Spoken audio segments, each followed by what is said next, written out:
Hello guys, ഞാൻ അടുത്തൊരു video ആയി വന്നിട്ടുണ്ട്. ഞങ്ങൾ യോഗം പറഞ്ഞു പോകുന്നത് മാർക്കോ ഫിലിം കാണാനായിരുന്നു. ഞങ്ങൾ 20-ാം തീയതിയാണ് പോയത്. പക്ഷേ വീഡിയോ ഇടാൻ കുറച്ച് ലേറ്റായി. ഞങ്ങൾ ഹൈലൈറ്റിൽ പാലക്സിയിലാണ് പോയത്. അപ്പോൾ ഞങ്ങൾ പോയപ്പോൾ 7:45 ഷോ ആയിരുന്നു. അപ്പോൾ ഞങ്ങളൊരു ഐസ്ക്രീമൊക്കെ കഴിച്ച് ഷോക്ക് കയറുകയാണ്. അപ്പം ഞങ്ങൾ ടിക്കറ്റൊക്കെ കാണിച്ച് ചെയ്താൽ OD3 പോവാണ്. അവരവിടുന്ന് നമ്മളെ വഴിയൊക്കെ കാണിച്ചു തന്ന് അങ്ങോട്ട് പറഞ്ഞു വിടുന്നുണ്ട്. അങ്ങനെ ഞങ്ങൾ OD3 കയറി. ഞങ്ങൾക്ക് കിട്ടിയിരുന്നത് റിക്ലൈനർ സീറ്റായിരുന്നു കേട്ടോ. ഞങ്ങൾ ആദ്യമായിട്ടാണ് റിക്ലൈനർ സീറ്റിലിരുന്ന് ഫിലിം കാണുന്നത്.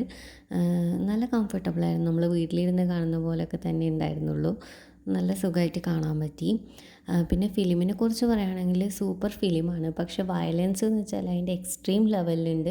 അങ്ങനെ കണ്ടിരിക്കാൻ പറ്റുന്നവർക്ക് മാത്രമേ അത് കാണാൻ പറ്റുള്ളൂ. ഭയങ്കര പേടിയുള്ള ആൾക്കാരും ചെറിയ കുട്ടികൾക്കൊന്നും കാണാൻ പറ്റില്ല. അങ്ങനത്തെ ഒരു മൂവിയാണ്. ഇമോഷണലി ടച്ച് ചെയ്യുന്ന ഒരുപാട് സീൻസ് ഉണ്ടായിരുന്നു ഇതിൽ.